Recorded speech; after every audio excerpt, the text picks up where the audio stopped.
I was raised a practicing Muslim and remained one for almost half my life. I attended madrasas, that is Islamic schools, and memorized large parts of the Quran. As a child, I lived in Mecca for a time and frequently visited the Grand Mosque. As a teenager, I sympathized with the Muslim Brotherhood. At 22, while my family was living in Kenya, my father arranged my marriage to a member of our family clan, a man that I had never met.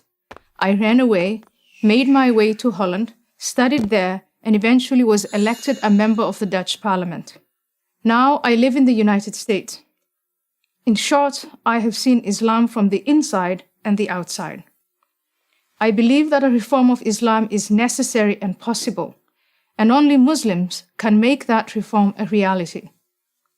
But we in the West cannot remain on the sidelines as though the outcome of this struggle has nothing to do with us. If the jihadists win and the hope for a reformed Islam dies, the rest of the world will pay a terrible price. The terror attacks in New York, London, Madrid, Paris, and many other places are only a preview for what's to come. For this reason, I believe that it's foolish to insist, as Western leaders habitually do, that the violent acts committed in the name of Islam can somehow be divorced from the religion itself. For more than a decade, my message has been simple. Islam is not a religion of peace. When I assert this, I do not mean that Islamic belief makes all Muslims violent. This is manifestly not the case. There are many millions of peaceful Muslims in the world.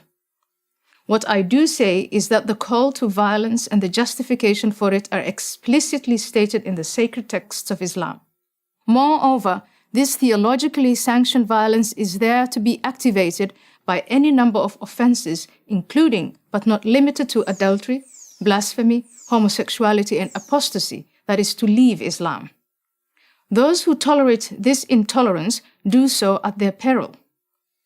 As someone who has known what it is to live without freedom, I watch in amazement as those who call themselves liberals and progressives, people who claim to believe so fervently in individual liberty and minority rights, make common cause with the forces in the world that manifestly pose the greatest threat to that very freedom and those very minorities.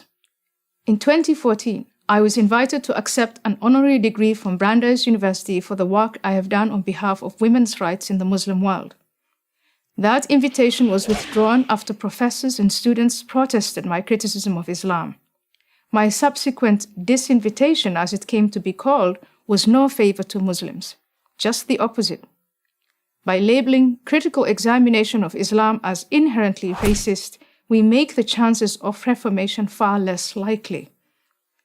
There are no limits on criticism of Christianity at American universities or anywhere else for that matter. Why should there be of Islam? Instead of contorting Western intellectual traditions so as not to offend our Muslim fellow citizens, we need to defend both those traditions and the Muslim dissidents who take great risks to promote them. We should support these brave men and women in every way possible. Imagine a platform for Muslim dissidents that communicated their message through YouTube, Twitter, Facebook, and Instagram.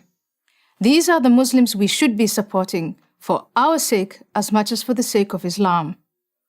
In the Cold War, the West celebrated dissidents such as Alexander Solzhenitsyn, Andrei Sakharov, and Václav Havel, who had the courage to challenge the Soviet system from within.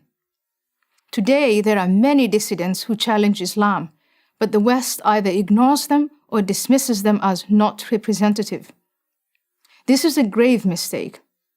Reformers such as Tawfiq Hamid, Asra Nomani, and Zuhid Jasser, and many others must be supported and protected. They should be as well known as Solzhenitsyn, Sakharov, and Havel were in the 1980s. If we do in fact support political, social, and religious freedom, then we cannot in good conscience give Islam a free pass on the grounds of multicultural sensitivity. We need to say to Muslims living in the West, if you want to live in our societies, to share in the material benefits, then you need to accept that our freedoms are not optional. Islam is at a crossroads of reformation or self-destruction. But so is the West. I'm Ayaan Hirsi Ali of Harvard University for Prager University. To subscribe to our YouTube channel, click here. To help keep our videos free, donate here.